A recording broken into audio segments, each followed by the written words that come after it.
എങ്ങനെയുണ്ട് ഈ seed pen? World environment day ആയി ഇന്ന്, അതായത് ജൂൺ 5-ന് മാത്യോഫിലസ് ട്രെയിനിങ് കോളേജിലെ യൂണിയൻ സഖേയയുടെ നേതൃത്വത്തിൽ നടന്ന പരിസ്ഥിതി ദിനാചരണത്തിൻ്റെ ഭാഗമായി യൂണിയൻ വിതരണം ചെയ്ത പെന്നാണിത്. എനിക്കും കിട്ടി കേട്ടോ ഒരെണ്ണം. ബീറ്റ് പ്ലാസ്റ്റിക് പൊല്യൂഷൻ എന്നതാണ് 2025 തീം.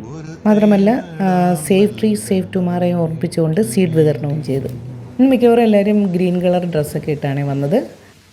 കോളേജിന് ഒരു വെജിറ്റബിൾ ഗാർഡൻ ഉണ്ട്. വെജിറ്റബിൾ ഗാർഡനിൽ നിന്ന് കുറച്ച് പച്ചക്കറികളൊക്കെ ശേഖരിച്ചു. പിന്നെ നല്ല നാളേക്കായി പ്രിൻസിപ്പളിൻ്റെ നേതൃത്വത്തിൽ വൃക്ഷത്തൈയും നട്ടു. നമ്മുടെ അമ്മയായ പ്രകൃതിക്ക് ഒരു കുട പിടിക്കാനും ഒരു സംരക്ഷണം കൊടുക്കാനും നമുക്ക് പ്രത്യേകമായിട്ട് ശ്രദ്ധിക്കാം. നമ്മുടെ മാതാപിതാക്കളിൽ നിന്ന് നമ്മൾ സ്വീകരിച്ചതല്ല, നമ്മുടെ മക്കൾക്ക് ഈ പ്രകൃതിയെ തിരിച്ചു കൊടുക്കണമെന്നുള്ള ഒരു നിശ്ചയദാർഢ്യത്തോടുകൂടെ നമുക്ക് ജീവിക്കാനായിട്ട് പരിശ്രമിക്കാം. ഒരു റീബൂട്ടിന് സമയമായി. പരിസ്ഥിതി ദിന പ്രതിജ്ഞയും ചൊല്ലി. അപ്പോൾ എങ്ങനെ തുടങ്ങുകയല്ലേ പ്രകൃതിയെ സംരക്ഷിക്കാൻ? എന്തായാലും ഗ്രീൻ കളർ ഡ്രസ്സൊക്കെ ഇട്ട് വന്നതല്ലേ, നല്ല അടിപൊളി പല കളറിലുള്ള സീഡ് പെന്നും കയ്യിലുണ്ട്. എന്നാൽ പിന്നെ ഒരു ഫോട്ടോ ഇരിക്കട്ടെ എന്ന് കരുതി. അപ്പോൾ മറക്കണ്ട, നമ്മുടെ ഭൂമി നമ്മുടെ ഉത്തരവാദിത്വം.